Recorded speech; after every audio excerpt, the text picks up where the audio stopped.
nk'uko rero muri kubibona kuri screen zanyu, aka ni akavidewo gato kafashwe kuri uyu mugoroba w'itariki ya mbere z'ukwa mbere, aho Mugisha Benjamin cyangwa se The Ben yari gukora performance mu gitaramo cyitwa The New Year Groove hano muri BK Arena. Urabona ko abafana bari bishimye. Iki gitaramo kandi mbibutse ko kiba buri mwaka, ariko ubu kikaba kimaze kuba ku nshuro ya kabiri. Ariko nyine iki gitaramo aho kibabereye cy'umwihariko n'ibyabanje kuba mbere, iki gitaramo cyo bari batumiyemo n'uwo bita Bruce Melody cyangwa se Itawacu Bruce. Iki gitaramo rero ukuntu cyari gipanzwe, Mugisha Benjamin niwe waje kuri BK Arena kuri stage bwa nyuma. Ubwo byari mu masaha akuze nko mu masaha ya saa 8 z'ijoro, ubundi saa 8 z'ijoro igitaramo nibwo cyari kirangiye. Ubwo yaje nko mu masaha 6 gutyo z'ijoro. Murabona hano rero yarari gukora performance, ariko ntago byamuhiriye kuko byaje kurangira abafana bose bari muri BK Arena, bari barimo hano muri Arena bose bashiriye hanze, birangira The Ben ari guperforminga wenyine nta mufana bari kuri iki kiganiro. Rero icyo ngiye kubabwira ni byaranze iki gitaramo cyangwa se amwe mu makuru yaranze igitaramo, ariko wowe ugeze kuri ica no bwa mbere ndagusaba kumanza gukanda subscribe, ugakanda like ndetse n'igitekerezo cyawe ukagisiga muri comment. Murabona hano ko BK Arena imyanya yose yari yuzuyemo ubusa, hano abafana bari bitaye, ariko ntabwo batashye kuko nyine batakunze The Ben nk'uko ibinyamakuru byinshi byagiye bibitangaza. Ngiye muri iki kiganiro nje kubabwira impamvu abafana bose bari bashizemo. Murabona ko yari mu masaha akuze mu masaha 7 z'ijoro, abantu baba bananiwe pe. Abafana rero babonye bananiwe barasohoka. Buravuga ko hasohotse abafana barenga 4,500 hano muri BK Arena. Urumva mu bantu 10,000 iyo hasohotsemo abantu 4,500 hasigaramo abantu nyine batari benshi cyane. Rero ndashaka ko tuva kuri iki kiganiro, ko iki kiganiro kirangira wewe warebye igitaramo ukakirangiza, cyangwa se nawe utakirebye ariko ndahamya neza ko ushobora kuba wumvisha amakuru. Ndagira ngo umbwire muri comment, ese hagati ya Bruce Melody na The Ben ubundi wa mbere ninde?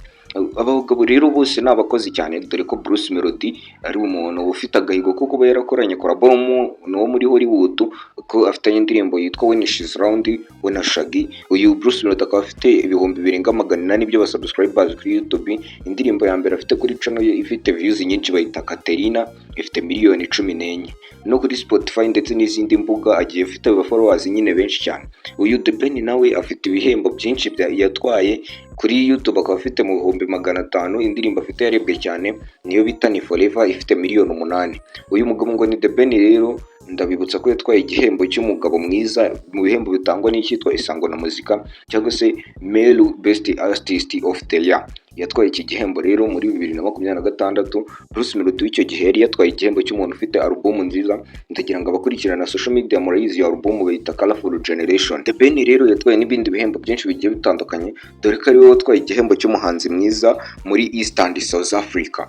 Ubwo ngubwo birumvikana hari harimo abantu benshi bari kugihangana, harimo ba Diamond Platnumz, harimo ba Mbosso, urumva n'abanzi bakomeye cyane, ariko The Ben byarangiye nyine ari we wegukanye iki gihembo. Rero muri iki kiganiro ikindi kintu nshaka kubabwira no ko entertainment yo mu Rwanda amaze kurenga imipaka, aho iri kugera mu bihugu byose bitwugarije nka Uganda, Burundi ndetse Congo, Tanzania ndetse n'ibindi bihugu byinshi cyane harimo nka Kenya. Umuhanzi rero The Ben akaba ari umwe mu bahanzi hano muri East Africa bafite impano yo kuririmba, bafite ijwi ryiza, icyo bita vocal identity.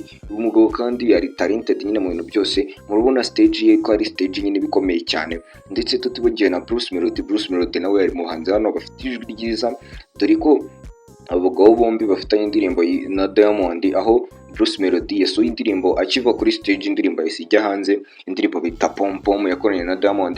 Kuri ubu ngubu ikaba imaze kugeza 600,000 ku munsi umwe.